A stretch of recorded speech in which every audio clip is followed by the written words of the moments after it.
अस्सलामुअलैकुम, good morning, सुबह बखैर, क्या हालचाल। गिलगित-बल्तिस्तान के इलेक्शन के बारे में हम बात करते रहे हैं गुज़श्ता पूरा हफ्ता। कल इलेक्शन हो गए और गैर हतमी गैर सरकारी नताइज भी आ गए हैं। So People's Party it seems is leading, बल्कि पीपल्स पार्टी ने तो मैदान मार लिया है और सबसे ज़्यादा 9 नशिस्तें जीत ली हैं। 24 में से 17 नशिस्तों के गैर हतमी गैर सरकारी नताइज आ गए हैं और एक सीट पर मुस्लिम लीग नून, एक पर मजलिस वहदत मुस्लिमीन और 6 पर आज़ाद उम्मीदवार कामयाब हुए। चेयरमैन पीपल्स पार्टी बिलावल भुट्टो जरदारी ने कहा है कि गिलगित बल्तिस्तान में तीरों की बारिश हो रही है। भाई आपको पता है ना, ये उनका साइन है। हाँ, साइन है। तो इतना खौफज़दा क्यों हो गए थे? मतलब तीरों की बारिश कहीं भी होगी तो इंसान जरा परेशान होगा, लेकिन हाँ, this is a political statement, तो सर्टेनली सिंबल की बारिश हो रही है। So he seem to be really happy और उन्होंने लिखा कि it has emerged, People's Party has emerged to be the majority party in GB. Pakistan People's Party सबसे बड़ी जमात बनकर उभर रही है, उभर चुकी है, उभरी है। हम हुकूमत बनाने की कोशिश करेंगे। मैं आवाम का और उनके एतमाद का तहे दिल से शुक्रगुजार हूँ। जियालो को उन्होंने इस शानदार फतह पर मुबारकबाद भी पेश की है। And we would also if we get a chance to talk to our analyst, हम पूछेंगे कि कितनी मरतबा इससे पहले ये हो चुका है, आई डोंट थिंक सो हुआ है कि वफाक में कोई और जमात पर सर इक़्तिदार हो और जीबी में इलेक्शंस में वो ना मेजॉरिटी हासिल कर सके। खैर, इस पे है ना, अभी इतना तो अब सेपरेट, अब कोएलिशन कहाँ है? आपने कैंपेन में कौन सी कोएलिशन वाली बातें सुनी थी? कैंपेन में नहीं थी, लेकिन वफाक में तो है ना। हाँ, वफाक में भी कोएलिशन है या मतलब सच इत्तेहादी है, हुकूमत का हिस्सा तो नहीं है। इत्तेहादी को अंग्रेजी में हाँ, कोएलिशन ही कह लीजिए। अच्छा, more on this would we will discuss later, लेकिन एक और pressing issue, so many pressing issues जो कि वीकेंड पे we wanted to talk about that. Quetta के संडीमैन, सही मैंने कहा संडीमैन, हाँ। चले, ये अस्पताल है, उसमें लेडी डॉक्टर पर तेजाब गर्दी के वाक़े पर हर कोई बड़ा परेशान है और मुतासरा लेडी डॉक्टर का कराची के निजी अस्पताल में इलाज जारी है। अस्पताल इंतज़ामिया के मुताबिक खातून डॉक्टर को गर्दन, सर और चेहरे पर जख्म आए हैं, अगरचे उन्हें अभी तक इंतहाई निगहदाश्त का वार्ड ICU जिसे कहते हैं उसमें रखा गया है। ताहम उनकी हालत जो है वो तसल्ली बख्श है। तो इतनी वो जो शुरू में आ रहा था कि 75% ऑफ द बॉडी जो है उनकी मुतासर हुई है, वो जरा स्टैट्स जो है वो चेंज हो गए हैं। मुबैना पुलिस मुकाबले में हलाक कर दिया गया।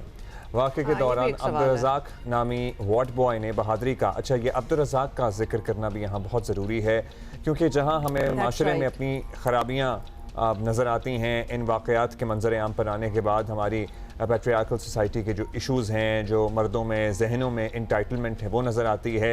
वहाँ अब्दुल रज़ाक भी हमारे ही माशरे का एक चेहरा है, जहाँ पर लिटरली हमारे यहाँ माशरे में लोग अपनी जान पर खेलकर लोगों की जिंदगियां बचाने से गुरेज नहीं करते। कितने खतरनाक वैसे ये विजुअल्स हैं कि आपके रोंगटे खड़े हो जाते हैं। Abdullah, basically in a nutshell जो आप कह रहे हैं, मतलब परपेट्रेटर जो था जिसने तेजाब फेंके वो भी एक आदमी था और जिसने बचाया, who came to her aid, वो भी एक आदमी है। So we have all sorts.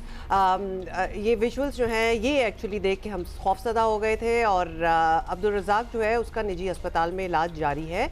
उसको भी बीच में जो है हाथ और सब उसकी बॉडी भी जल गई। सो वज़ीर आला सरफराज बुगटी ने ज़ख्मी वार्ड बॉय अब्दुल रज़ाक को मोबाइल पर शाबाश दी, उसके लिए सिविल अवार्ड का भी ऐलान किया। वज़ीर सेहत बलोचिस्तान का कहना है कि मुलज़िम कई माह से लेडी डॉक्टर को हरास कर रहा था। मुलज़िम के मोबाइल फ़ोन मैसेजेस से हरासानी के शवाहिद मिले हैं। तर्जुमान सिंध हुकूमत सादिया जावेद ने मुतासरा डॉक्टर के इलाज में मुकम्मल ताउन की यकीन दहानी कराई। दूसरी जानिब डॉक्टर वाक़े के खिलाफ सरापा एहतजाज है, नेचुरली होना भी चाहिए। यंग डॉक्टर्स ने आज से कोयटा के सरकारी अस्पतालों में इमरजेंसी के सिवा तमाम सर्विसेज बंद करने का ऐलान किया है। वैसे इस बात का कोई हल निकलना चाहिए। सर्विसेज बंद करने से सबसे पहले तो ये ऑब्वियसली ये बातें बाद में याद आती हैं, लेकिन अगर एक डॉक्टर जैसी शख्सियत हरास हो रही है किसी से, और किसी से क्या, वो क्या उसका क्या लिफ्ट ऑपरेटर से, आई एम सॉरी, वैसे तो किसी से भी नहीं होना चाहिए, लेकिन एक लिफ्ट ऑपरेटर की इतनी जरूरत कि वो इतने महीनों से उसे हरास कर रहा है। अब सवाल ये पहुंचता है कि डिड शी रिपोर्ट, वो आगे आई, उसने कुछ बोला, कुछ रिपोर्ट किया, वरना एक लिफ्ट ऑपरेटर को कितना मुश्किल था कि या तो उसको रेप्रिमांड किया जाए या उसको निकाला जाए या पुलिस के हवाले किया जाए। तो ये सारी चीजें, there are lots of questions there, which he was a doctor. She was a doctor, और जाहिर है हमारे यहाँ माशरे में डॉक्टर्स की एक अलग इज्जत और एक अलग मकाम भी है। ये स्टेटेड फैक्ट है कि हमारे यहाँ ये एक वो शोबा जिसको बड़ी तकरीम के साथ, बड़ी इज्जत के साथ देखा जाता है। लोग इनकी बात सुनते हैं, जहाँ पॉसिबल होता है, हो सकता है, फैसिलिटेट करते हैं। सो ये एक और इशू हाईलाइट करता है हमारे माशरे में, जहाँ ख़वातीन का किसी मामले से, किसी वाक़े से कोई लेना देना ना हो और वो हरासानी का सामना कर रही हों, वो एट टाइम्स इसलिए भी रिपोर्ट नहीं करती क्योंकि उन्हें यही इतना बड़ा टास्क लगता है कि वो पढ़ लिख गई हैं और वो बाहर आके जॉब कर रही हैं। नहीं, बट पढ़ने लिखने का सिर्फ उस जॉब से ताल्लुक नहीं है, पढ़ने लिखने का दिमाग के खुलने से ताल्लुक है। इसका मतलब ये दैट यू प्रोटेक्ट योरसेल्फ। ये खातून का मसला नहीं, ये हमारी पैट्रियार्कल जो सोसाइटी है उसके इश्यूज हैं to be done over उसके here. इश्यूज हैं। और कोयटा या बलोचिस्तान जैसी ट्राइबल सोसाइटी में आप सोच लीजिए कि अगर उनके जहन में 100 चीजें, 100 वहम हो सकते हैं कि जी ये मैं करूंगी तो इसके बाद पता नहीं क्या होगा, लेकिन हमने ऐसा नहीं होने देना। एग्जैक्टली, देखिए where we are at the moment, मतलब ये 100 चीजों के एक तरफ और फिर उसके ऊपर वो अटैक हो ही गया ना। अच्छा, शाहाब उमर ने हमें कोयटा से ज्वाइन किया, हमारे कॉरेस्पॉन्डेंट हैं, और शवाला असलम हमें यहाँ स्टूडियो में कराची से हमारी कॉरेस्पॉन्डेंट है। लेकिन let's go to Shahab first, नहीं let's go to Shawala first, क्योंकि सबसे पहले तो हमें डॉक्टर साहिबा के बारे में बता दें कि हाउ इज शी नाउ।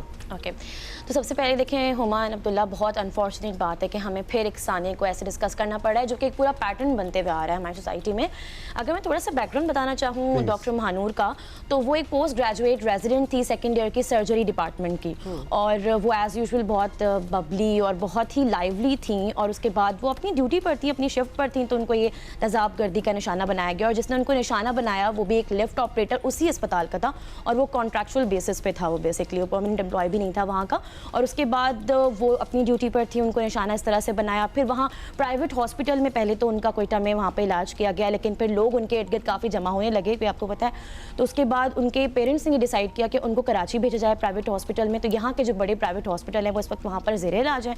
और आपको अगर हम बताएं तो लकीली अल्हम्दुलिल्लाह, अल्लाह का शुक्र है कि 13% जो बर्न्स हैं वो उनके आए थे, जिसमें 13 जिसमें उनका सर, उनकी नेक, उनका चेहरा और राइट जो हैंड है वो भी काफी मुतासिर उसमें हुआ था। अच्छा, विजन की कोई बात हो रही थी कि उनका कुछ उनकी जो आंखों की जो साइड्स थी वो मुतासिर हुई थी, बट अल्हम्दुलिल्लाह जो उनकी बिनाई है वो से महरूम नहीं हुई हैं। तो अल्लाह का बहुत करम है कि ये यहाँ पर जो उनके बर्न्स हैं वो इतने ज़्यादा नहीं हैं, बट फिर भी एक अलार्मिंग बात है। इसके साथ मैं आपको ये भी बताना चाहूँगी, यहाँ पर हम यहाँ ज़रूर बात करेंगे कि 13% हो या 5% हो, हमने उनकी तस्वीरें भी देखी हैं, जो जख्म, जो निशान, let's be honest, for anyone, जो निशान, जो चेहरे की साख्त, जो बालों का चले जाना या जिस्म पे जो निशान आते हैं, ये जो स्कार्स हैं, और फिर जो रूह पे स्कार पड़ रहा है इसका। जी, मैं बिल्कुल उधर ही आई थी कि जो ट्रॉमा है ना, मतलब छोड़ दें बाकी स्कार्स वगैरह, और उसमें तो हम कहेंगे कि yes, because we have seen worse 70%, 60%, मतलब हमने ये सब कुछ देखा है।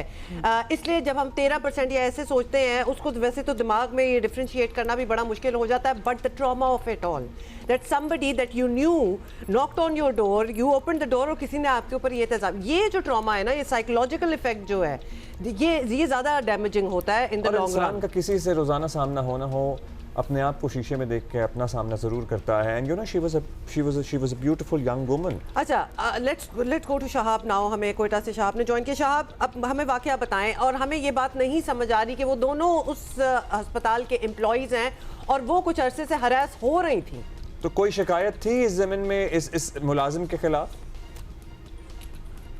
जी अब्दुल्ला, हमारा सूरत इस तरह है कि जो वाक़या पेश आया था हफ्ते की दोपहर के वक्त, संडेमान सुबह अस्पताल कोयटा शहर का एक बड़ा अस्पताल है जिसे सिविल अस्पताल भी कहा जाता है, जहाँ जो है पेशेंट का फ्लो ज़्यादा होता है।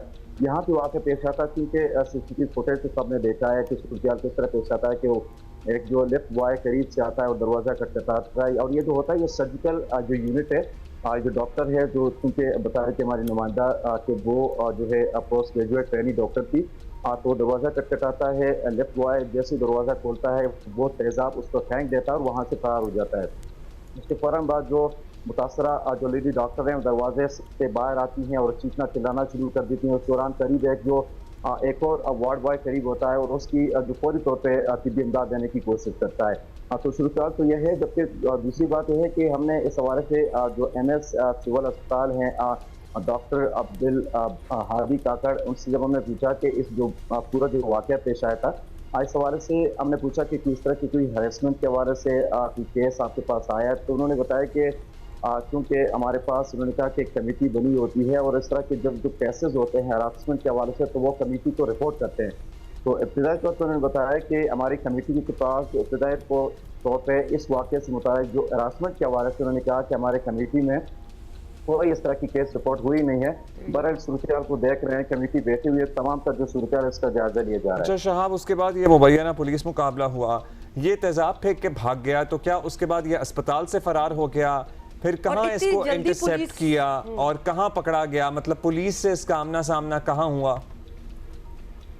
जी बिल्कुल, जैसे वो तेजाब फेंका उसके बाद फुटेज में भी देखा जा सकता है, वहाँ से पूरी तरह से भाग के निकल जाता है। उसके बाद जो अस्पताल इंतजामिया है, सिक्योरिटी की जो सूरत हाल है और जो फौरी तौर पे वहाँ पे जो मुतालिका जो सिविल लाइन पुलिस थाना है वो यहाँ पे पहुँच जाते हैं, उसके अफसरान सूरत हाल को देखते हैं और सीसीटीवी जो फुटेज है अस्पताल के आसपास के उनको निकालते हैं और देखते हैं कि जो ये मुल्जिम है वो किस तरफ जाता है, उसको ट्रेस करने की कोशिश करते हैं। सैफर के वक्त पुलिस की जानिब से एक स्टेटमेंट सामने आ जाता है कि जो इस वाक़े के बाद मुल्जिम फरार होता है जिसका नाम हमायूं शाह बताया जाता है, उसको शहर का एक नवाई इलाका है, कैचीबेग का हदूद है, वहाँ पे जो बस अड्डा है, जो नोशकी बस अड्डा, क्योंकि इस लड़के का ताल्लुक भी नोशकी से बताया जाता है, तो ये बताया जा रहा है कि वो वहाँ पे उसको ट्रेस किया जाता है और उसे पकड़ने की कोशिश की जाती है। पुलिस का ये जो बयान सामने है, ताहम के बताया जाता है कि वो उन्होंने अपने आप को सरेंडर करने से उन्होंने इनकार कर दिया। इस दौरान पुलिस के साथ मुबैना मुकाबला हो जाता है, इस दौरान जो है वो मारा जाता है। सही। अच्छा शहाब, अब ये बताएं कि अब्दुल रज़ाक जो वार्ड बॉय जिन्होंने जिनकी हीरोइक हम कहेंगे, जिन्होंने एक्चुअली इनको बचाया डॉक्टर मानूर को, उनकी तबीयत कैसी है? जी बिल्कुल, इस वाक़े के बाद डॉक्टर मानूर और उसके बाद जो ये अब्दुल रज़ाक के दोनों जो मुतासर हो जाते हैं इस तेज़ाब गर्दी के वाक़े में, फौरी तौर पे उन्हें इब्तिदाई तिब्बी इमदाद देने के बाद उन्हें एक निजी अस्पताल मुंतकिल कर दिया जाता है। उसके बाद डॉक्टर हुमार को कराची शिफ्ट किया जाता है। ताहम जो अब्दुल रज़ाक है उनको उसी निजी अस्पताल में रखा जाता है। उसकी जो सूरत हाल है, अब जो डॉक्टर्स बता रहे हैं कि वो कोई ख़तरे वाली बात नहीं है, वो रिकवर कर रहे हैं। सूरत हाल उसकी सेहत के हवाले से है कि अब बेहतर है, उन्हें शायद आज या कल में डिस्चार्ज कर दें। अच्छा शवाला, आपसे हम जानना चाहेंगे, अब यहाँ पे जो डॉक्टर्स का बोर्ड है, ज़ाहिर है एक बड़े अस्पताल में वो एडमिट हैं, क्या बता रहे हैं? शी स्टिल इन ICU, कितने दिन लग सकते हैं रिकवरी में? Would she have to go through any major surgeries, क्या हो सकता है? अच्छा, अभी फ़िलहाल वहाँ पर वो हैं, तो उनको आई स्पेशलिस्ट और प्लास्टिक सर्जरी जो है उसमें उनको देखा गया था कि क्या उनके बर्न्स ऐसे हैं कि उनको ऑपरेट की तरफ जाना पड़े। तो एक माइनर सी सर्जरी जो कि ज़ख्मों की सफाई के लिए होती है बेसिकली, वो उनके लिए सजेस्ट की जा रही थी कि वो होगी, लेकिन एज सच कोई मेजर सर्जरी अभी तक सपोज नहीं की गई है, उनके लिए नहीं प्रपोज की गई है। और इसके साथ ही मैं बताना चाहूँगी, यहाँ पर मैं एक चीज़ डिस्कस करना चाहूँगी कि जब मेरी वहाँ पर हॉस्पिटल में जो लोग उनके साथ होते थे, कोलीग्स वगैरह, उनसे जब बात हुई तो उनका ये कहना था कि ये जो लिफ्ट ऑपरेटर था, इसके बारे में एक तासुर ये था और ये बताया भी जा रहा है कि वो एक साइकोपैथ था। तो अब आप यहाँ से ये अंदाज़ा लगाएं कि हम हमेशा जब कोई केस हो जाता है, कोई एक ऐसा सानिया हो जाता है, तो उसके बाद ही हम ये क्यों कहते हैं कि वो कोई साइको है या उसके साथ कोई दिमागी या जहनी कोई मसला है? पहले हम इन चीज़ों को क्यों पॉइंट आउट करें? आपके कहने का मतलब है शवाला के इंडिकेटर्स थे, बाकी वहाँ जो डॉक्टर्स हैं या लोग जो हैं उन्होंने भी नोटिस किया होगा कि ही इज नॉट नॉर्मल या कुछ ना कुछ है प्रॉब्लम। तो किसी ने, ये बड़ी अजीब बात है ना, ये कब से कोई रिपोर्ट क्यों नहीं कर रहा? कब से काम कर रहा था यहाँ पे और कब से इन्हें तंग कर रहा था? अच्छा, बेसिकली ये यहाँ का परमानेंट एम्प्लॉय भी नहीं था, कॉन्ट्रैक्ट पे था, तो ये इसका गवर्नमेंट हॉस्पिटल का एम्प्लॉय नहीं था। तो ये सब कुछ टाइम हुआ था यहाँ पर काम करते हुए, बट इसके साथ ही वो उनको हरास कर रहा था पर्सनली, बट उन्होंने अपनी कोलीग से भी शेयर नहीं किया था। उनको यही बताना है उनके कोलीग्स का भी कि हमें भी इस बारे में नहीं पता था। अच्छा शहाब, कोई स्क्रीनिंग नहीं होती हॉस्पिटल्स वगैरह में कि आप इवन अगर लिफ्ट ऑपरेटर के लिए भी किसी को आपने नौकरी पे रखा है तो कोई बैकग्राउंड चेक वगैरह तो होती होगी, और अगर इस किस्म के इंडिकेटर्स थे कि वो शख्स जो है वो साइको है या व्हाटएवर, अभी शवाला भी हमें कह रही हैं और भी लोगों ने शायद कंप्लेन किया हो, तो ऐसा कोई चेक एंड बैलेंस नहीं था? देखिए, इस हवाले से ऐसे जो शख्स था बुजुर्ग, इस हवाले से जो यंग डॉक्टर्स है उनका ये बताना है कि इस लिफ्ट ऑपरेटर के हवाले से पहले से इस तरह की शिकायत थी, ताहम इस हवाले से जो अस्पताल इंतजामिया है उन्होंने इसका नोटिस नहीं लिया है। अब सूरत यह है कि सिविल अस्पताल जो कि संडे सिविल अस्पताल कहा जाता है, यहाँ भी कुछ ऐसे मामला हैं उनको इन्होंने निजी तौर पे ठेके पे दिए हुए हैं। जिस तरह जो ये लिफ्ट ऑपरेट करने का जो सिस्टम है ये भी उन्होंने प्राइवेटाइज किया हुआ है। एक निजी जो ठेकेदार है उसको ठेके पे दिया हुआ था। अब जो ठेकेदार है जो जिस तरह जो फर्म्स होते हैं, कंपनीज होते हैं, अब वो अपने हिसाब से जो है जो रिक्रूटमेंट है, हायरिंग वो करते हैं।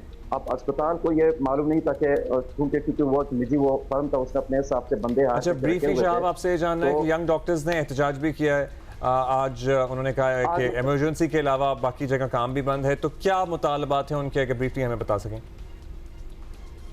हड़ताल आज से शुरू किया हुआ है। इस वक्त में भी ओपीडी में के अतराफ में मौजूद है। यहाँ की सूरत इस तरह है कि यंग डॉक्टर्स की जो हड़ताल है वो जारी है। उन्होंने जो गैर इमरजेंसी जो तिब्बी खदमात है उनका बाइकाट कर दिया है। सिविल अस्पताल में यहाँ पे जो गैर तिब्बी जो सर्विसेज हैं वो बाइकाट पर हैं, और यहाँ पे जो ओपीडी बाकी जिस तरह के जो मुख्तलिफ जो शोबाजात उनके ओपीडी में डॉक्टर्स मौजूद नहीं है। जो पेशेंट आ रहे हैं उनको काफ़ी परेशानी का सामना करना पड़ रहा है। यंग डॉक्टर्स का यही मुतालबा है कि अस्पताल में जो कि वाक़या पेश था, तो उसके बाद जो डॉक्टर कम्युनिटी है उसमें एक तशवीश की लहर दौड़ गई है, और उन्होंने मुतालबा किया कि अस्पताल की सिक्योरिटी है सवाल से कि जामे मंसूबा तैयार किया जाए, सिक्योरिटी का जामे मंसूबा तैयार किया जाए। शुक्रिया आपका शहाब, थैंक यू। शुक्रिया Shahab and thank you Shawala for keeping us updated.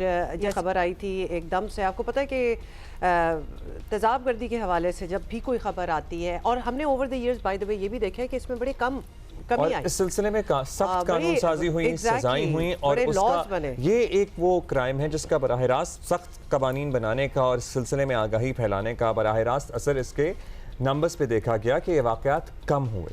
मतलब आपको याद है कि सेल ऑफ एसिड जो थी वो किस तरह उसको मॉनिटर किया गया, वो किस तरह ऑलमोस्ट ख़त्म हो गई, बिकॉज यू हैड टू आपको अपना नाम, अपना आईडी वगैरह सब कुछ लिखवाना पड़ता था if you were going to buy that. तो उसने भी बड़ी मदद की केसेस को ज़रा में कमी लाने की। But then again we have another one. We'll keep you updated on this. very speedy recovery, और अब्दुल रज़ाक को भी अल्लाह मियां जल्द रूब सेहत करे। इस बारे में जो भी अपडेट होंगी हम आपको बताएंगे। अच्छा जी, अभी क्या करना है हमने, बहुत सी खबरें हमारे पास, डिसाइड कर लें। आपको थोड़ा सा ये बता दें कि नेशनल T20 कप जो हो रहा था उसका टाइटल एबटाबाद रीजन ने जीत लिया है, और लाहौर में खेले गए फाइनल में कराची वाइट्स को 9 विकेटों से शिकस्त दे दी, और मैच में कराची वाइट्स की टीम 118 रन बनाकर आउट हुई। एबटाबाद रीजन ने हदफ 14वें ओवर में हासिल कर लिया। मतलब इतना फातेह टीम को मिले हैं 50 लाख रुपए, रनर अप को मिले हैं 25 लाख रुपए। 50 lakh is a good amount. हाँ, फैसला कौन मार्का जियो सुपर पर बराह रास्त नशर किया गया, सो कंग्रेचुलेशंस टू एबटाबाद। और उधर दुनिया में क्या चल रहा है, मतलब उसके लिए हम एक छोटी सी ब्रेक लेते हैं क्योंकि सीज़फायर तो है लेकिन nobody is seizing and apparently there are fires everywhere. Yeah, so that is something. And then what does a ceasefire even mean? You know, मतलब how? चलें इसके बारे में हम बाद में बात करेंगे।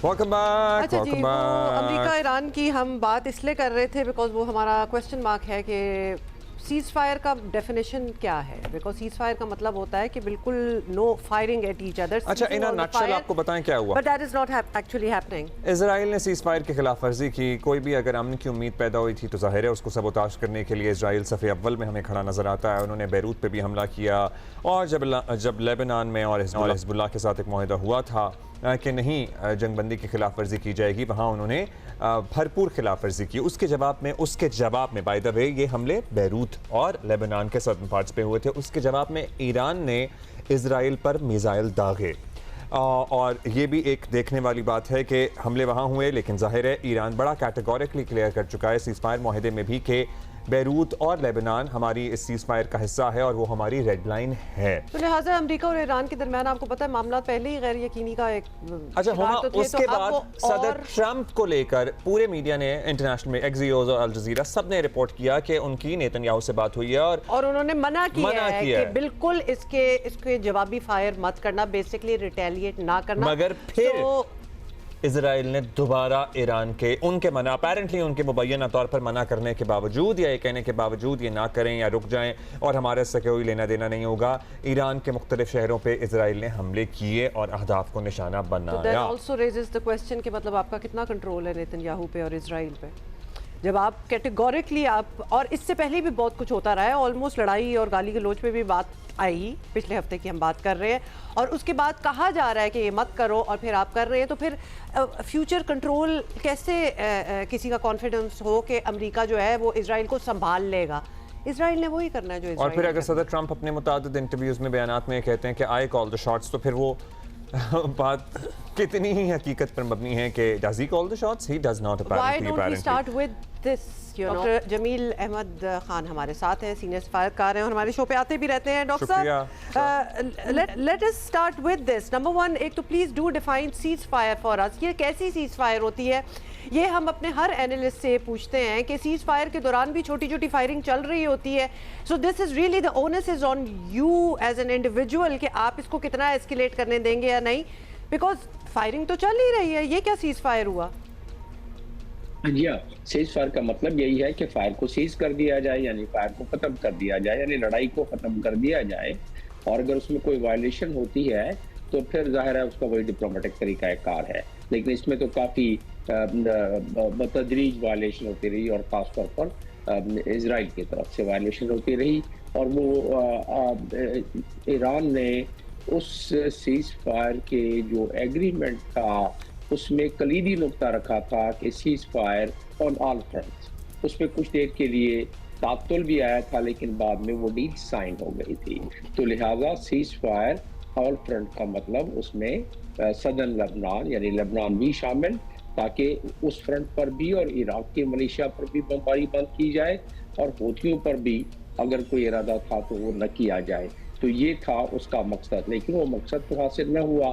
सीज फायर वैसे अक्सर व बेशतर उसमें थोड़ी बहुत वायलेशन होती है, लेकिन इतनी ज़्यादा वायलेशन नहीं जितनी कि इजराइल करता रहा। आपको याद होगा कि आपके पिछले प्रोग्राम में मैंने जिक्र किया था कि इजराइल हमेशा एक स्पॉइलर का किरदार अदा करता है। जब मैं इजराइल की बात करता हूँ या कोई भी इजराइल की बात अगर करता है तो उसके पीछे अमेरिका में जो पंजे गाड़े हुए हैं इजरायली लॉबी ने, वो खुद अज खुद उसमें शामिल हो जाता है। आपके मैं बयानिया भी सुन रहा था, आपने कहा कि मना किया नेतन्याहू को डोनाल्ड ट्रंप ने कि आप काउंटर स्ट्राइक नहीं करोगे, लेकिन फिर भी आज स्ट्राइक हो गई चंद लम्हे पहले, थोड़ी देर पहले ईरान पर, तेहरान पर, इस्फहान पर, कर्ज पर, तब्रेज पर, हर जगह स्ट्राइक हो गई उसके रिटेलिएशन में। ज़ाहिर अब ईरान उनको हार तो नहीं पहनाएगा। ईरान ने पहले ही कह दिया और आज ही कह दिया, ईरान के पासदारान ने और ईरान के नेवल चीफ ने कह दिया कि हम इस अगर रिटेलिएशन हुई तो उसका हम मज़ीद शिद्दत से जवाब देंगे। अब रहा सवाल कि इराकी साहब ने इस अटैक के बाद जब ईरान ने किया था तो फौरी तौर पर पाकिस्तान के फील्ड मार्शल से बात की और साथ साथ तुर्की और कतर उधर भी बात की। इसका मतलब ये कि डिप्लोमेटिक का रास्ता ईरान ने भी नहीं छोड़ा है और डोनाल्ड ट्रंप तो कह रहे हैं कि अब भी वो डिप्लोमेटिक तरीके से और डील जी, वो तो दोबारा फिर मंगल बुध तक बात आ जाती है कि डील हो जाती है और जाहिर है ऐसे बयानात मुतअद्दिद दफ़ा दिए जा चुके हैं। सो अब उसका कोई इम्पैक्ट पता नहीं उस तरह से रहा है या नहीं रहा है। ये बताइएगा डॉक्टर साहब कि यहाँ से आपको एस्केलेशन बढ़ती हुई नज़र आ रही है, क्योंकि इससे पहले हमने देखा इस जंग में तमाम खलीजी ममालिक भी इस जंग की जद में आए। यूएई की बात कर लें, कतर की बात कर लें, कुवैत पे तो अभी पिछले हफ्ते ही हमला हुआ है। सो वहाँ तक दोबारा बात जाएगी या यहाँ से मामला कंटेन हो जाएगा? इसमें दो बातें हैं। एक तो ये है कि ईरान ने अपने आप को काफ़ी मुस्तहकम कर लिया है इस सीज़फायर के दौरान, और उससे पहले भी जिस तरह के दावे करते रहे किए गए हैं ईरान के लिए कि उनके तमाम के तमाम हमने ये जो उनकी एक हैसियत थी अटैक करने की, उसमें हमने हर चीज़ को तबाह कर दिया। डोनाल्ड ट्रंप जिस तरह करते रहे, लेकिन ईरान जितनी इंडिपेंडेंट एनालिस्ट हैं वो कहते हैं कि 80% 85% ईरान की कैपेबिलिटी बाकी। इसका मतलब क्या हुआ कि ईरान ने जो धमकी दी है कि अगर आपने हम पर अटैक किया और आपने अगर हम पर जंग जारी रखी तो इस मरतबा जंग वो लिमिटेड नहीं रहेगी बल्कि एक्सपेंड कर जाएगी यहाँ खलीजी ममालिक से भी आगे। तो खलीजी ममालिक की तो शामत आएगी क्योंकि तमाम बेसिस वहाँ मौजूद हैं। लेकिन सवाल ये पैदा होता है कि जो नज़र आ रहा है कि जिस तरह डोनाल्ड ट्रंप की बात कर रहे हैं और इराकी साहब ने बात की है, महसूस ये हो रहा है कि ईरान ने लबनान के हवाले से हमला किया, क्योंकि वो ईरान समझता है कि सीज फायर का वो हिस्सा है। इजराइल ने शुरू में ही अनाउंस कर दिया था कि लेबनान सीज फायर का हिस्सा नहीं मानते, शुरू में अनाउंस कर दिया था। तो बहरहाल ईरान ने अटैक किया इस मरतबा, और ईरान ने कह के, ईरान ने बता के, ईरान ने बिल्कुल वार्न किया था कि अगर आपने 55 के करीब उन्होंने गाँव को और शहरों को तबाह करके वहाँ लाखों की तादाद में बेघर कर दिया लेबनान में लोगों को, तो ईरान वार्न करता रहा। और डॉक्टर जमील, उसके बाद फिर ईरान, लेबनान और इजराइल की टॉक्स भी यूएस में हुई और वो सीज फायर वाला माहौल जो था वो बना, और हैंस यूएस ईरान जो सीज फायर चला वो उसके बाद ही शुरू हुआ, और then it stayed for a while, और बीच में वायलेशंस होती रही, लेबनान में भी होती रही, और बाकी हम सब कुछ देख ही रहे हैं। लेकिन अब where does it all stand? क्योंकि सीज फायर का मतलब होता है कि इतना सीज फायर कर दो कि चांस मिले उन टॉक्स को, उस डिप्लोमेसी को, ताकि वो आगे बढ़ के कोई हल निकले, कोई सोल्यूशन निकले। ना हमें वो होता हुआ नजर आ रहा है, बिकॉज वो टॉक्स 2 महीने ऑलमोस्ट अब हो गए हैं, वो होती हैं, नहीं होती, किसी बात पे जाके अड़ जाती हैं, उसके बाद ऐसी मैसेजिंग आती है कि वो ऑलमोस्ट सब कुछ हो चुका है और ये पीस जो है, मतलब इट हैज़ बीन अटेन्ड, और अब ये समझौता हो जाएगा, साइन हो जाएगा, उसके बाद इस किस्म की रिपोर्ट्स आना स्टार्ट हो जाती हैं। Actual on the ground reality क्या है? Are we closer to a deal or we are actually going inching back to a full on war? If we understand what Iraqi is saying, and if we try and interpret what Netanyahu or what Donald Trump is saying, then obviously peace is the only solution. And as they say, it's a matter of days. You know, every time we talk, it's a matter of days. But now it's Donald Trump is again saying it's a matter of days. Monday, Tuesday, Wednesday, they are just giving the deadline also. But इस बात ये है कि इसको इस तरह समझ लेते हैं ना कि क्या यूएस का ये एपिटाइट है, क्या वो बर्दाश्त कर सकता है कि जंग जारी रहे? इसको कई हवालों से, कई दलाइल से ये बात पेश की जा सकती है आपके नाज़रीन के लिए कि अमेरिका का एपिटाइट नहीं है। क्यों एपिटाइट नहीं है? कि जिस तरीके से अमेरिका में रिपब्लिकन मुखालफत करते जा रहे हैं, जिस तरीके से महंगाई हो रही पूरी दुनिया में हो रही है, लेकिन रिपब्लिकन आपको तो वाज़ेह रहा है कि ये 3 दिन कबल जो कांग्रेस में रेजोल्यूशन पास हुआ है, 4 के करीब रिपब्लिकन उसमें से उन्होंने मुखालफत में वोट दे दी है, और उससे कई ज़्यादा डोनाल्ड ट्रंप को समझा रहे हैं।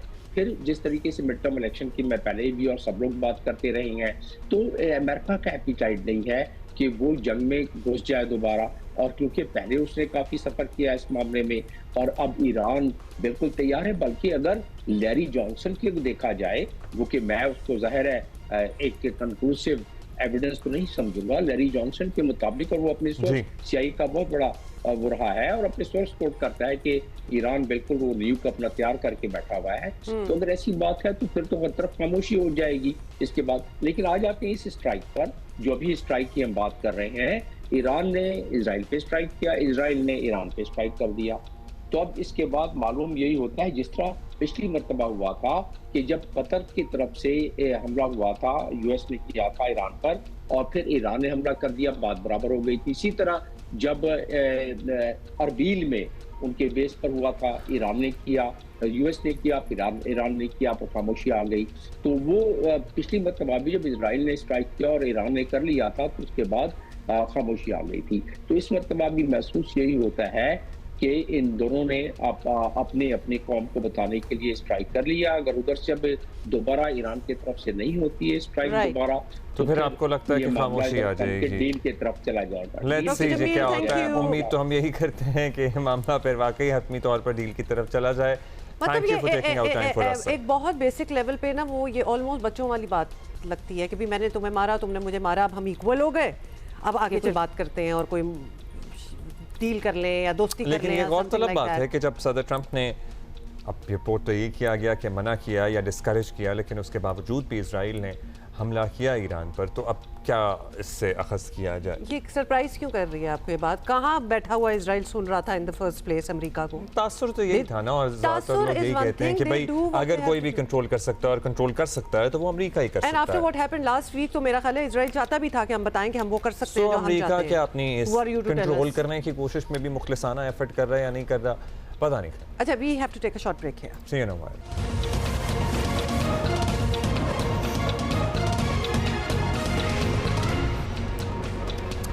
वेलकम बैक जी, गुड मॉर्निंग। अच्छा, आपको पता है कि कराची में ट्रांसपोर्ट के इश्यूज तो हैं ही हैं, लेकिन लेट्स टॉक अबाउट दैट और आपको बताएं कि कराची में ट्रांसपोर्ट की सहूलतों का हाल बुरा है, however there might be some hope.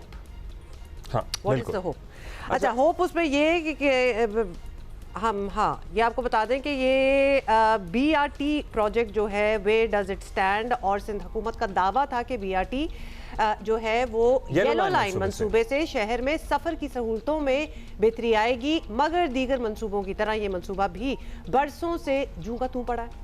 अब क्या बनेगा इसका? अब पता चला है कि मंसूबे में ताखिर की असल वजह मुबैना करप्शन है। कोई 6 अरब रुपए का अपेरेंटली दावा किया जा रहा है। इस बारे में क्या हकायक हैं, जानते हैं। जमार जोकियो हमारे साथ ही मौजूद हैं। जमार, बताइएगा कितना डिले हो चुका है ये प्रोजेक्ट, और ये जो अब हकायक सामने आ रहे हैं इसकी क्या तफसील है?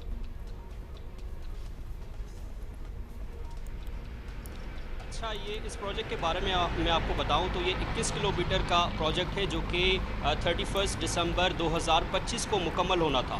2019 में इसकी फाइनेंसिंग की अप्रूवल आई थी और 2025 में इसको मुकम्मल होना था, जबकि मौजूदा डेडलाइन जो है वो 3 साल एक्सटेंड कर दी गई है। अब 2028 में ये मुकम्मल होगा। और इसकी प्रोग्रेस की अगर हम बात करें तो मेरे कब में आप देख सकते हैं कि ये जाम सादिक पुल है, जो कि पहले जाम सादिक था, अब नया जो पुल बन गया है इसका नाम सेंटर ताज हैदर है। ये तकरीबन 1.1 किलोमीटर्स का है, जो कि इसी मंसूबे का है। इसके साथ ही जो पुराना पुल था यहाँ पर जाम सादिक का, उसी को भी रिवाइव करना है। और यहाँ पर जो अभी स्कैंडल सामने आया है उसके बारे में मैं आपको बताऊं तो यहाँ पर जो पुराने प्रोजेक्ट डायरेक्टर थे, वज़ीर ट्रांसपोर्ट सिंध शर्जील मेमन ने कहा है कि जो पुराने प्रोजेक्ट डायरेक्टर थे उन्होंने एडवांस पेमेंट्स की हैं ठेकेदारों को, जिस वजह से जो है वो इंक्वायरी भी उनके ऊपर एक हो रही है। चीफ सेक्रेटरी सिंध ने इंटर प्रोविंशियल कोऑर्डिनेशन डिपार्टमेंट के सेक्रेटरी को ये जिम्मेदारी सौंपी है कि वो इसके ऊपर इंक्वायरी करे। और जो है 6 अरब रुपए से ज़्यादा का फिगर जो है वो सामने आ रहा है कि उतनी जो है वो एडवांस पेमेंट की गई है और हाल ही में इसकी कॉस्ट भी बढ़ाई गई है। इसके अलावा आपको बताएं तो 21 किलोमीटर तवील है, इसमें सिर्फ 1 किलोमीटर और उसके अलावा जो 2 डिपोज़ बनने हैं उन 2 डिपोज़ की कंस्ट्रक्शन जारी है। और बताया जा रहा है कि तकरीबन 2 अरब रुपए की जो एडवांस पेमेंट है वो डिपोज़ की मद में की गई है, जबकि यहाँ पर जो ये ब्रिज बन रहा है इस सेक्शन की जो कॉस्ट है वो तकरीबन 12.5 अरब रुपए की है। और बताया जा रहा है कि 90% इसकी पेमेंट जो है वो कर दी गई है, जबकि ये एक पुल बना है और जो दूसरा पुल बनना था वो भी इसी में 12.5 अरब रुपए में शामिल था और उसकी अभी डिसमेंटलिंग भी मुकम्मल नहीं हुई। डिसमेंटलिंग भी अभी प्रोसेस में है, जबकि इतने पैसे दे दिए गए हैं। बताया जा रहा है ज़राए की तरफ से कि जो हुकूमत ने जब एक्शन लिया तो जो ठेकेदार थे उन्होंने कहा कि हम जो एडवांस पेमेंट हुई हमें वो हम वापस कर देंगे, मगर शर्जील मेमन का ये कहना था कि जो एग्रीमेंट था उसमें एडवांस पेमेंट नहीं हो सकती। एक तरीक़ेकार होता है जिसमें IPCs बनती हैं, उसके बाद पेमेंट की जाती है, तो उसके बगैर पेमेंट करना जो है वो इलीगल है, जिस वजह से इंक्वायरी। तो ज़मार, अब जो आपने देखना ये जी जो डेट अब आप बता रहे हैं, अब ये प्रोजेक्ट जो कि कंप्लीट होना था 2025 के एंड में, अब वो 2028 तक चला गया है, जो कि इससे भी आगे जा सकता है। मतलब क्या गारंटी है, जिस जहां होना था तब नहीं हुआ, तो अब भी डेट 2 साल आगे की दी जा रही है। अब तो ये मसला भी सामने आ गया है जिसकी इंक्वायरी के दौरान क्या काम चलता रहेगा, बंद होगा, नए ठेकेदार होंगे, पुराने प्रोजेक्ट डायरेक्टर हैं, क्या है? अच्छा, ये मैं आपको बताऊं तो ये जिन 3 पैकेजेस की मैंने आपको बात बताई, ये 1 किलोमीटर का ये ब्रिज और 2 डिपोज उनके कॉन्ट्रैक्ट दिए गए, बाकी तकरीबन 20 किलोमीटर और बाकी जो चीज़ें हैं उनके अभी कॉन्ट्रैक्ट्स ही अवार्ड नहीं किए गए और वो कॉन्ट्रैक्ट्स अवार्ड होने थे, उनकी भी डेडलाइन थोड़ी निकल गई है। वो कॉन्ट्रैक्ट्स अवार्ड होंगे, उसके बाद उनके ऊपर काम होगा और आपने बिल्कुल ठीक कहा कि 2028 से भी ये मज़ीद आगे जा सकता है। अभी ये है कि जब इब्तिदा में प्रोजेक्ट चला था तो वर्ल्ड बैंक की तरफ से ये खदशा जाहिर किया गया कि हो सकता है कि हम इस प्रोजेक्ट को कैंसिल ही कर दें, क्योंकि कुछ भी प्रोग्रेस इस पर नहीं थी। जिसके बाद हुकूमत सिंध जो है वो सीरियस हुई और जो है ये कॉन्ट्रैक्ट्स अवार्ड किए, जिसके बाद मॉडरेटली सेटिस्फैक्ट्री इसको करार दे दिया गया, वरना 2022 तक इसको वर्ल्ड बैंक ने अनसेटिस्फैक्ट्री करार दिया था, मॉडरेटली अनसेटिस्फैक्ट्री। उसके बाद अभी जो हुआ है 1-2 हफ्ते पहले यहाँ पर वर्ल्ड बैंक का डेलीगेशन आया था जिसने रिव्यू किया और उसने ये मुद्दा उठाया कि जितनी पेमेंट हुई है उतनी प्रोग्रेस यहाँ पर ग्राउंड पर नज़र नहीं आ रही, जिस वजह से हुकूमत ने इसका एक्शन लिया और अभी इंक्वायरी पेंडिंग है। और ये है कि इसका इंडिया वज़ीर ट्रांसपोर्ट सिंध शर्जील मेमन भी दे चुके हैं कि हो सकता है जो कॉरिडोर की कंस्ट्रक्शन है वो ज़्यादा डिले का शिकार हो। और 3 साल की नॉर्मली हम देखते हैं कि 1 साल की एक्सटेंशन होती है और ये 3 साल की एक्सटेंशन इसीलिए दी गई है क्योंकि इसके प्राइस के ऊपर जो है वो नेगोशिएशंस हो रहे थे। अब जब प्राइस इसकी रिवाइज की गई तो जो महकमा ट्रांसपोर्ट है उसका ये सबसे महंगा प्रोजेक्ट। अब इंक्वायरी भी शुरू हो गई है, उसमें क्या निकलता है और क्या हक़ाइक़ सामने आते हैं। Thank you for being with us. अभी एक ब्रेक लेनी है, this is going to be headline break, जल्दी से वापस आ रहे हैं।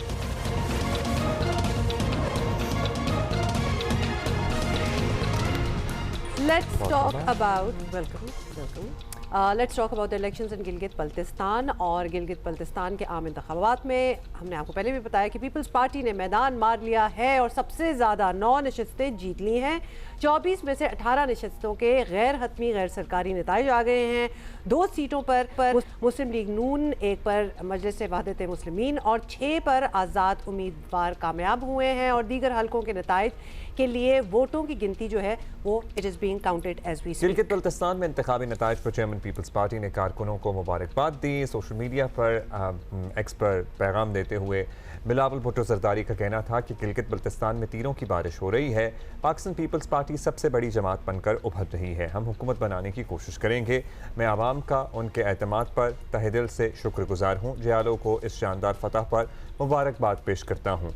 ज़रा गवर्नमेंट फॉर्मेशन की बात करते हैं। क्या कोalition गवर्नमेंट होगी? क्या पीपल्स पार्टी अकेले इस पोजीशन में आ गई है कि वो हुकूमत बना सके, जैसा कि बिलावल भुट्टो जरदारी चेयरमैन पीपल्स पार्टी कह रहे हैं कि वो कोशिश करेंगे। सो उनकी ये कोशिश किस हद तक कामयाब होती नज़र आ रही है, ये सारी चीज़ें अभी देखने वाली हैं। निसार अब्बास ने हमें ज्वाइन किया, नुमाइंदा जियो न्यूज़ स्कर्दू से हमें ज्वाइन कर रहे हैं। अभी नहीं किया। अच्छा, थोड़ी देर में हमें ज्वाइन करेंगे क्योंकि एक दफ़ा चूँकि अभी रिजल्ट्स जो हैं वो वोट्स जो हैं वो अभी काउंट हो रहे हैं। तो बहुत से वैसे तो आ चुकी हैं काफ़ी चीज़ें, लेकिन अभी आपको पता है और अभी भी कुछ हल्के हैं जिनके गैर हतमी और गैर सरकारी नताइज अभी तो आ रहे हैं, वो आना भी बाकी हैं। So we trying to connect and जब भी हमारा रब्ता होता है तो हम निसार अब्बास से इस मामले पे पूछ लेंगे। अभी हम आगे बढ़ें। लेकिन leading up to it Abdullah, आपको पता ना कि कैंपेनिंग जो हो रही थी, मतलब कि वो कोई ज़बरदस्त किस्म की कैंपेन थी। एनीबडी एंड एवरीबडी, हमारे जो मेजर पॉलिटिकल पार्टीज़ के जो हेड्स हैं, they were all in Gilgit Baltistan for the past week. हाँ, और अच्छा, मुस्लिम लीग नून की 2 सीटें हुई हैं, फिर साथ ही कुछ आज़ाद उम्मीदवारों को भी मुस्लिम लीग नून की हिमायत हासिल थी।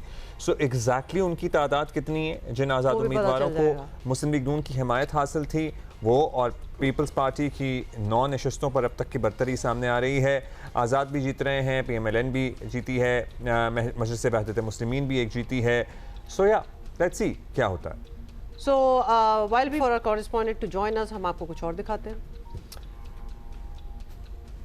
हम आगे बढ़ते हैं। हाँ, वील वेट फॉर हिम क्योंकि हमारा राब्ता फिलहाल हो नहीं रहा। आपको बताएं कि पेशावर पाकिस्तान का एक बड़ा शहर तो है और बड़ी आबादी है वहाँ, इसलिए जब हम सुनते हैं कि वहाँ बड़ी बुनियादी चीज़ों के मसाइल हैं तो थोड़ी परेशानी और थोड़ी सी हैरानी ज़रूर होती है। अब वो क्या चीज़ें हैं और क्या हो क्या रहा है एग्जैक्टली, ये शिबा हैदर हमें बता रही हैं पेशावर से। ये सारा इलाका जो हमारा ये ख़राब होता जा रहा है, बस वो पूछने वाला नहीं है। आप बहुत टूटे पूजे, बहुत टूटे हुए, really nobody look after them, कोई लुक आफ्टर करने वाला कोई भी नहीं है। मेन होल खुले हुए हैं, किसी का हादसा हो जाए, किसी बच्चे को चोट आए, कोई फोत हो जाए, कोई पुरसाने हाल नहीं है। खैबर पख्तूनख्वा में पाकिस्तान तहरीक इंसाफ का ये तीसरा दौरे हुकूमत है, लेकिन इसके बावजूद पेशावर की हालत-ए-जार नागुफ्ताबे है। अंदरूनी शहर की बेशतर सड़कें टूट फूट का शिकार हैं। कई मकामात पर गाड़ियां हिचकोले खाती नजर आती हैं, जबकि मोटरसाइकिल सवार तो आए रोज हादसात का शिकार होते हैं। गुलबर्ग, GT रोड समेत शहर के मुख्तलिफ मकामात पर खुले मेन होल्स भी हादसात का सबब बन रहे हैं, जो मुतलका इदारों की कारकर्दगी पर सवालिया निशान है। इसमें गड्ढे बने हुए हैं, ट्रैफिक में काफ़ी रुकावट है। अगर गाड़ी डायरेक्ट आए तो दूसरे बंदे को चोट लगती है। नाकस काम हो रहा है, गंदे नाले सब कुछ, पीने का साफ पानी भी नहीं मिल रहा। और जिन लोगों के घर में बोर वगैरह है वो लोग साफ पानी पी सकते हैं, उन लोगों के घरों में साफ पानी तक भी नहीं है। एक काम कर लेते हैं, दूसरे को ख़राब छोड़ देते हैं, तो इस तरह तो काम नहीं चलता ना। बेहतर वाटर सप्लाई निज़ाम और पीने के साफ पानी की फराहमी हुकूमत की बुनियादी जिम्मेदारी है। पेशावर के मुतअद्दिद इलाकों में बोसीदा वाटर सप्लाई निज़ाम और टूटे हुए पाइपों के बायस सीवरेज का पानी साफ पानी में शामिल होकर घरों तक पहुँच रहा है, जो मुख्तलिफ बीमारियों का बायस बन रहा है। शहर के कई इलाकों में स्ट्रीट लाइट्स की खराबी या अदम मौजूदगी भी न सिर्फ शहरियों के लिए दर्द-ए-सर बनी हुई है, बल्कि जराइम पेशा अनासर के लिए भी साजगार माहौल फराहम कर रही है। महकमा बल्दियात के मुताबिक पेशावर की तरक्की के लिए 176 अरब रुपए की मुतअद्दिद मंसूबे शुरू किए जा रहे हैं। पेशावर रिविटलाइजेशन प्लान के नाम से एक प्रोजेक्ट का आगाज़ किया है, जिसमें तकरीबन सारे सेक्टर्स जो हैं वो शामिल हैं। उसमें रोड्स का सेक्टर भी शामिल है, उसमें इरिगेशन का सेक्टर भी शामिल है, ब्यूटिफिकेशन के प्रोजेक्ट्स हैं, रोड्स के प्रोजेक्ट्स हैं, ड्रिंकिंग वाटर सप्लाई के पार्स के हर हवाले से जो है ना उसको मद्देनज़र रखा गया है। वाटरवे हमारी जो बुडनी नाला, इसकी डिस्चार्ज कैरिंग कैपेसिटी जो है अभी वो 5-6 हज़ार तक आ गई है। ड्यू टू डिसिल्टेशन और सिल्टेशन हो गई, वहाँ पे नाले भर गए। तो इसको इसी प्रोजेक्ट के तहत हम इंशाल्लाह इसकी कैरिंग कैपेसिटी जो है वो 30-35 हज़ार तक पहुँचाएँगे। खराब सिग्नल्स और नाकिस ट्रैफिक मैनेजमेंट के बायस शहरियों को मुख्तलिफ शाहराहों पर घंटों मुस्तकिल ट्रैफिक जाम की सूरत हाल का सामना करना पड़ता है। शहरियों का कहना है कि तरक्याती मंसूबों पर अरबों रुपए खर्च किए जाने के दावों के बावजूद बुनियादी सहूलियात का फुकदान है। इनका मुतालबा है कि तरक्याती फंड के शफाफ और मौसर इस्तेमाल को यकीनी बनाया जाए। प्रोग्राम जियो पाकिस्तान के लिए कैमरामैन सदीक बंगश और रिजवान शेख के साथ Sheeba Haider, Peshawar. Thank you Shiba for reporting that for us. Yes, और ये बड़ा ये मसला है, मतलब साफ पानी, गंदा पानी सब कुछ मिक्स हो रहा हो। In the meantime, let's take you back to Gilgit Baltistan और निसार अब्बास। हाँ, अच्छा निसार, इससे शुरू करते हैं। क्या माहौल रहा कल ओवरऑल, अमन और अमान की क्या सूरत हाल रही, फिर टर्न आउट कैसा रहा? जी, अमन अमान की सूरत हाल माशाल्लाह से बहुत अच्छी रही है गिलगित बल्तिस्तान में। इलेक्शंस के दौरान वैसे भी माजी में भी हमने देखा चंद एक हलकों के अलावा यहाँ पे बहुत पुरअमन तरीके से लोग अपनी कौमी जिम्मेदारी जो है वो अदा करते हैं। कल भी यहाँ पे बल्तिस्तान डिवीजन के तकरीबन जो 9 हलके हैं, यहाँ पे इंतहाई पुरअमन माहौल रहा है। कहीं से किसी नाखुशगवार वाक़ये की इतला नहीं मिली है। टर्न आउट भी बहुत अच्छा था। सुबह के टाइम तो बहुत ज़्यादा रश था। जब ये इलेक्शन अपना पोलिंग का प्रोसेस शुरू हुआ, उस वक्त ख़ास तौर पर जो सीनियर सिटीजन थे उनकी बड़ी तादाद जो है वो पोलिंग स्टेशन पे पहुंच गई थी। और लेकिन पोलिंग स्टेशन के अंदर उनके लिए खातिर ख्वाह इंतजाम नहीं थे। जिस तरह एक आध पोलिंग स्टेशन को मैंने विजिट किया, वहाँ पे पोलिंग स्टेशन इमारत की दूसरी मंजिल पे रखा गया था, जहाँ तक पहुंचना माजूर अफराद के लिए बड़ा मुश्किल था और सीनियर सिटीजन के लिए मुश्किल था। ओवरऑल बहुत अच्छा रहा। टर्न आउट 12 बजे दोपहर तक तो बहुत अच्छा था। दोपहर 2 बजे के करीब धूप बहुत तेज हो गई, उसके बाद थोड़ा सा कम हुआ, लेकिन ओवरऑल टर्न आउट जो है वो तकरीबन 55 से 60% जो है यहाँ पे रहा है। अच्छा निसार, बस ये हमें एक दफ़ा फिर आप फिगर्स जो है हमें कंफर्म करना, बिकॉज हमें ये तो पता ही है कि पाकिस्तान पीपल्स पार्टी जो है वो लीड कर रहे हैं। हाउएवर वो ही सबसे पहले थे जिन्होंने कहा कि वाइड स्प्रेड इरेगुलरिटीज़ को पॉइंट आउट भी उन्हीं ने किया और लीड भी वो कर रहे हैं। तो एग्जैक्टली क्या हो रहा था जिसके हवाले से वो कह रहे थे कि यहाँ निज़ाम जो है वो सही नहीं है? जी, उनकी जानिब से ये शिकायत आई थी कि जो वोटर लिस्टें हैं उनमें रद्द-ओ-बदल है। वोटर्स का नाम जो है हलकों के अंदर जो है, जो पहले जिन हलकों में था, जिन पोलिंग स्टेशन में था, वहाँ नहीं था, बल्कि दूसरे पोलिंग स्टेशन में डाला गया था। और जो अंदर पोलिंग स्टाफ के पास जो वोटर लिस्टें थी और बाहर जो पोलिंग एजेंट्स के पास वोटर लिस्टें थी, उनमें काफी रद्द-ओ-बदल देखने को मिला, जिसकी वजह से पोलिंग प्रोसेस भी काफी स्लो रहा है। जहां तक रिजल्ट की बात है, मैंने सारा जितनी भी एक्टिविटी रही है इंतखाबी, उन सबको कवर किया। यहाँ पे बिलावल भुट्टो जरदारी साहब भी तशरीफ लाए और उसके अलावा जो है नून लीग की भी मरकजी क़यादत जो है स्कर्दू बल्तिस्तान डिवीजन में आई थी। उनके जलसे तो इतने ज्यादा कामयाब नहीं हुए थे। खुद तो बिलावल भुट्टो जरदारी का जो स्कर्दू का जलसा था, उसके हवाले से सियासी मुबस्सिरीन का और जो यहाँ के मुकामी वोटर्स हैं, लोग हैं, शहरी हैं, उनका भी कहना यह था कि जितना कामयाब जलसा होना चाहिए उतना कामयाब नहीं हुआ। और सईद मेहदी शाह साहब क्योंकि गवर्नर हैं, उनका बेटा यहाँ से GBA 7 से जीता है, सईद तौकीर, और बिल्कुल नया लड़का है, न्यू है, कभी पहले इलेक्शन नहीं लड़ा उन्होंने, वो जीत गए हैं यहाँ से इलेक्शंस में। तो लोग खुद भी इस वक्त जो है, जो यहाँ पे स्कर्दू के जो लोग हैं, वो भी ये सोच रहे हैं कि यार इतना इस हद तक जो है वो तो तवक्को नहीं थी। लेकिन बहरहाल इल्जामात भी पीपल्स पार्टी पर अब जो है वो ले ली है। हिंदुस्तान में अब हुकूमत आगे पीपल्स पार्टी की बनती ही नजर आ रही है, क्योंकि ज्यादा सीटें हैं। नून लीग के पास 6 आ गई हैं। नून लीग के पास अपनी 6 हैं और इनके हिमायत याफ्ता कितने जीते हैं आज़ाद उम्मीदवार, ये बताइए। यानी किसी भी किस्म की कोलेशन गवर्नमेंट बनने का इम्कान भी खत्म हो गया है। PPP कंफर्टेबली हुकूमत बना सकती है, आपको लग रहा है? जी, अभी तक तो PPP के पास जो है 10 नशिस्तें तो कंफर्म हो गई है, गैर सरकारी और गैर हतमी नताइज के मुताबिक। और उसके अलावा जो है आज़ाद उम्मीदवार जो गिलगित बल्तिस्तान के मुख्तलिफ हल्कों से जीते हैं, जिनमें ज़िला गांची के 2 आज़ाद उम्मीदवार भी शामिल हैं, ये कोई तकरीबन 5 आज़ाद उम्मीदवार बन जाते हैं। और उसके अलावा 6 जो है पाकिस्तान मुस्लिम लीग नून के पास जो है ये नशिस्तें वो भी जीतने में कामयाब हो गए हैं। तहरीक इंसाफ के हिमायत याफ्ता 2 उम्मीदवार जीत गए हैं। MWM के जो उम्मीदवार थे साबिक opposition leader Gilgit Baltistan assembly Kazim Maisam जो है वो भी अपनी नशिस्त निकालने में कामयाब हो गए। तो अच्छा निसार, इनके क्या पास अगर आप भी इतने अरसे से कवर कर रहे हैं, क्या ये पहली मर्तबा है कि वफाक में कोई और जमात बरसर इक़्तिदार है इस्लामाबाद में और GB में किसी और की हुकूमत बन रही है, किसी और जमात की? देखिए, ये आप जो कहें कि ये पहली मर्तबा देखने को ही मिल रहा है, लेकिन GB के अंदर ऑलरेडी जो है पीपल्स पार्टी के गवर्नर मौजूद हैं। यहाँ पे जब भी गिलगित बल्तिस्तान के अंदर इलेक्शंस में कोई अहम ओहदेदार जो है वो असरअंदाज हुआ है, तो माजी में या वफाकी वजीर ओहदेदार जो है वो असरअंदाज हुआ है या फिर गवर्नर असरअंदाज होता रहा है। माजी में आप देखें बरजीज ताहिर को देखें, कायरा साहब देखें, इन 2 पोजीशन पे रह के उन्होंने अपनी हुकूमतें बनाई थी। आज भी गवर्नर की पोजीशन जो है पीपल्स पार्टी के पास ही है।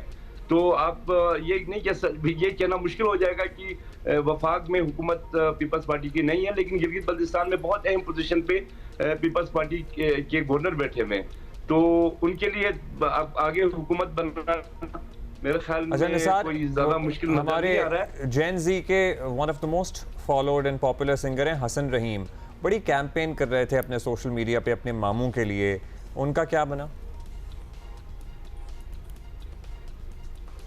हुंजा से ये अपने उनके वहाँ से तहरीक के हिमायत याफ्ता उम्मीदवार जो हैं वो जीत गए हैं, और जो उम्मीदवार से कर्नल इम्तियाज हक साहब वो दूसरी पोजीशन पे आ गए हैं। तो रहीम ने बहुत कैंपेन चलाई, बहुत सोशल मीडिया में मैं भी देखता रहा, मेहनत की है। उसके अलावा जो है सुहेल अब्बास जो है जो कि तहरीक इंसाफ की हिमायत याफ्ता हैं, वो भी गिलगित से अपनी नशिस्त निकालने में कामयाब हुए हैं गैर हतमी नताइज के मुताबिक। लेकिन चंद एक हल्कों के हवाले से ये भी कहा जा रहा है कि वहाँ पे रीकाउंटिंग के लिए भी दरखास्तें दी गई हैं, तो आइंदा एक आध दिनों में इलेक्शन कमीशन की जानिब से जो फैसले आते हैं उसमें हो सकता है कि एक आध हल्कों के अंदर रद्द-बदल भी हो जाए। फाइनली निसार ये भी बता दें, क्योंकि हमें सोशल मीडिया के थ्रू ही ये पता चल रहा है कि विमेन खवातीन का टर्नआउट जो था वोट करने के लिए वो पहले से कहीं ज़्यादा नज़र आया, विच हमें हमेशा बड़ी ये पॉजिटिव एक डेवलपमेंट लगती है। आपने भी अपने एक्सपीरियंस में यही देखा? जी, इस साल खवातीन उम्मीदवारों की तादाद भी ज़्यादा थी। 8 खवातीन जो है हिस्सा ले रही थी इलेक्शन में। पीपल्स पार्टी की खातून उम्मीदवार आमिना अंसारी को जिला गांची से अपना उम्मीदवार भी नामजद कर दिया था। इसको देखते हुए कि खवातीन जो है ऑलरेडी बहुत ज़्यादा चार्ज थी गिलगित बल्तिस्तान के अंदर, उनके लिए माहौल बहुत साजगार है। सिवाय एक आध अजला के गिलगित बल्तिस्तान में खवातीन के लिए मुलाजमत से लेकर सियासत से लेकर हर शोबे में को अप्रिशिएट किया जाता है। तो बहुत शुक्रिया आपका निसार, बड़ी पावट खवातीन है GB की, एंड ये वो खित्ता है पाकिस्तान का जहाँ से एक्चुअली खवातीन की जहाँ की खवातीन को देख के बाकी मुल्क में खवातीन को इंस्पिरेशन हासिल करनी चाहिए। और एजुकेशन का लेवल भी यहाँ बेहतर है, सो और फिर वर्क फोर्स में भी खवातीन जो हैं वो काफ़ी हैं, so definitely you are right, inspiring. अच्छा जी, मूविंग ऑन, बिकॉज आज मंडे है, बहुत सी बातें करनी है और उसके बाद ऑब्वियसली पूरा हफ्ता तो चलता ही रहेगा। पाकिस्तान की हुकूमत ने छोटे दुकानदारों को टैक्स नेट में लाने की एक नई कोशिश की है और ताजरों की डिमांड के मुताबिक फिक्स्ड टैक्स आसान स्कीम मुतारिफ करवाया है। साउंड्स वेरी फेमिलियर बिकॉज हर साल कोई ना कोई स्कीम होता ज़रूर है। सालाना 20 करोड़ या उससे कम का माल फरोख्त करने वाले दुकानदारों से महज 1% फिक्स टैक्स वसूल किया जाएगा। दुकानदारों की जानिब से बिजली या फ़ोन के बिल्स की मद में पहले से जमा करवाया गया विद होल्डिंग टैक्स भी इस फिक्स टैक्स में एडजस्ट हो सकेगा। इससे बेहतर इनको क्या चाहिए, मतलब कि तो ज़बरदस्ती हो गया। ये भी एक बड़ी सहूलत है, और हाँ, अगर विदहोल्डिंग फिक्स्ड टैक्स या विदहोल्डिंग टैक्स और फिक्स टैक्स एक जितना होगा तो इसके ऊपर दुकानदार को 25,000 रुपये अदा करना होंगे। तमाम ताजर तंजीमें नई स्कीम टैक्स को खुशाइंद करार दे रही हैं। दिलचस्प बात यह है कि फाइलर्स और नॉन फाइलर्स दोनों दुकानदार इस स्कीम में शामिल हो सकते हैं। फिक्स टैक्स देने वालों को FPR प्लेट भी एक मिलेगी, एक तख्ती से मिलेगी जिस पे लिखा होगा कि ये दुकानदार फ़र्ज शनास टैक्स पेयर है। कोई FPR का एहलकार दुकान में दाखिल नहीं हो सकता। अब क्या सुनारों पर भी ये लागू होगा, नहीं होगा? और देखा जाए ना तो ताजरों के कारोबार के लिहाज से 1% टैक्स इट्स पीनट्स, मतलब अंग्रेजी में कहते हैं ना कि इट इज़ नथिंग। अगर वो इस पे भी ना माइल हों, ये वो वाली बात होगी कि बच्चे माएँ जब अपने बच्चों को खाना खिलाना होता है ना और उनके शौक़ का खाना ना हो तो उस पर क्या क्या तरकीबें इस्तेमाल की जाती हैं कि उसमें थोड़ी सी चॉकलेट पहले ल्योर किया जाता है, चॉकलेट दे के कोई जहाज़ बना दिया जाता है मुंह में नवाला डालने के लिए। मतलब हुकूमत कुछ भी करेगी ताजरों को टैक्स नेट में लाने के लिए कि भाई तुम्हें 1% ही दे दो। अतीक मीर, चेयरमैन कराची ताजर इत्तेहाद हमारे साथ मौजूद हैं। हाँ मीर साहब, मतलब पहले ताजर तो स्कीम आई थी, उस पर भी आपसे बात हुई थी। अब ये फिक्स टैक्स वाला नया निज़ाम आ रहा है। ताजरों का ज़ाहिर है ये मुतालबा था कि इस तरह से आप कर लें। सो अब आप मुतमईन हैं? अब आपको लगता है कि तमाम छोटे बड़े दुकानदार, होल सेलर सब आ जाएंगे इस निज़ाम में? Do you think so? देखिए, मुल्क पे कई सालों से टैक्स सिस्टम स्टेबल नहीं हो सका। उसके नतीजे में बहुत लोग सिस्टम से बाहर हो गए और नए लोगों ने सिस्टम में आने से बहुत ज्यादा हेजिटेट वो है, यानी उन्हें तहफ़्फ़ुज़ात है। ऐसे में ये बात चली थी कि एक फिक्स टैक्स निज़ाम लाया जाए जो कि FPR और ताजरों के माबैन एक तवील गुफ्तगू रही, मुशावरत रही, जिसके नतीजे में ये आसान टैक्स स्कीम मुतारिफ करवाई गई। लेकिन इसमें पूरी गुफ्तगू तो फिक्स टैक्स के हवाले से हुई, लेकिन जब वो सिस्टम आया तो 25,000 रुपए एक उसकी एंट्री फीस और उसके बाद टर्नओवर पर 1% टैक्स नाफिज किया गया या इसकी बात की गई। तो ये मेरा ख्याल है कि यहाँ कुछ ताजरों के तहफ़्फ़ुज़ात हैं। ये अगर बजट से पहले कुछ अंदेशों को ख़त्म कर दिया जाए, गलतियों की इस्लाह कर ली जाए तो बहुत बेहतर होगा कि ये स्कीम नाकामी से बच जाए। अब थोड़े से स्पीचलेस हो गए हैं वैसे, आई एम सॉरी कि अभी भी तहफ़्फ़ुज़ात हैं। अच्छा ये बताएं कि इस निज़ाम में कुछ बातें आपको पसंद हो या ना हो, ये आया तो ताजरों की सहूलत के लिए ही है और लिटरली इससे ज़्यादा ईजी काम हमें नज़र नहीं आ रहा। ये हमारा अपना ओपिनियन है। तो इसका एक हदफ है डॉक्यूमेंटेशन करना भी। ताजर तंजीमें ये बताइएगा कि इसके लिए रेडी हैं कि छोटे ताजरों को अब टैक्स नेट में लाने के लिए अपना किरदार अदा करना? हाँ बिल्कुल करें, व्हाई नॉट, अब तो कर लें। देखिए, ताजिर नुमाइंदगान खुद भी इस बात के वो मुतमन्नी है कि एक सिस्टम राइज पा जाए, स्टेबल हो जाए, एक बर्बाद टैक्स कल्चर में लोग सिस्टम में आना शुरू हो जाए। इसके लिए मैं समझता हूँ कि बदकिस्मती होगी कि अगर इस बार भी लोग सिस्टम में नहीं आते, इसलिए कि मुल्क की इस वक्त जरूरत है। दुनिया में कोई भी मुल्क है वो एक ऐसे टैक्स सिस्टम से आगे चलता है जो ताजरों और हुकूमत के बीच में एक मतवाज़न तौर पर राइज पा जाए। लेकिन बदकिस्मती है कि कोई ना कोई ऐसी कमी रह जाती है। लेकिन मैं ज़ाती तौर पर ये कह सकता हूँ कि हमारी आखिरी हद तक कोशिश होगी कि ये सिस्टम चले और इसमें अगर कुछ सुकम रह गया है तो वो दूर हो और ये कामयाब हो। अच्छा बिलासले, अब मीर साहब, हम साल से देखते आए हैं, आपने कहा एक कोशिश होगी, अब भी बदकिस्मती होगी। अब ये बदकिस्मती या कोशिश से आगे बढ़कर आप लोग भी कुछ करें, हुकूमत भी कुछ कर रही है। हुकूमत छोटे ताजरों को टैक्स नेट में लाने के इक़दाम तो सर्टनली करती आई है पहले भी, लेकिन सख्ती नहीं की गई है। सो अगर कोई कोशिश हो तो फिर ज़ाहिर हड़तालें होती हैं, एहतजाज भी होते हैं। इस बार क्या प्लान है आप लोगों का? अगर हुकूमत ने सख्ती की तो वही मुज़ाहमत का रास्ता अपनाएंगे? देखो, सूरत में हुकूमत का हक है कि वो सख्ती करे कि एक ऐसा निज़ाम जो मतवाजन हो, दोनों तरफ काबिल कबूल हो और उसके बाद कोई उसमें दाखिल ना हो, कोई उसे अपनाने से गुरेज करे।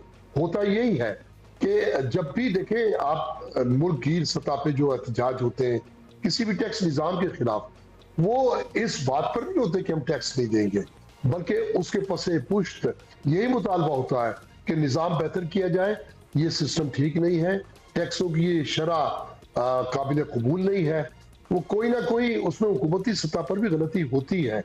अगर हुकूमत एक शफाफ तरीके से कोई निज़ाम ले आती है, जो कि अभी इसमें कोई बहुत ज्यादा जो मौजूदा आसान टैक्स स्कीम है बहुत ज्यादा खामियां नहीं है, अगर इन्हें दुरुस्त करके ये निज़ाम ले आए तो हम इस बात की पूरी इजाजत देते हैं कि हम हुकूमत की हर सख्त इकदाम के में हुकूमत के साथ शामिल है।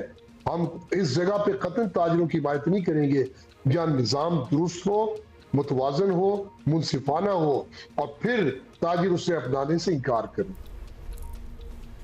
बहुत शुक्रिया अतीक मीर साहब। क्या लग रहा है आपको, होगा नहीं होगा? मतलब कितना मनाने की कोशिशें हो रही हैं लेकिन अभी भी बहुत अगर मगर है। इससे ज़्यादा it can't get easier than this, you know. It can't, but I don't think so. I'm really not very hopeful on this even. So break लेते हैं, break के बाद हाजिर होते हैं।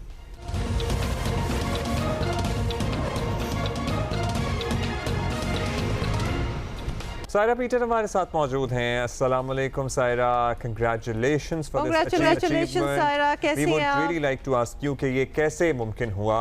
अच्छा, हम पहले अपने व्यूअर्स को याद दिला दें, Saira has been a part of our show a few times, तो हम आपकी स्ट्रगल को जानते हैं Saira. To reach the Royal Albert Hall, how does it feel, क्या फीलिंग है आपकी?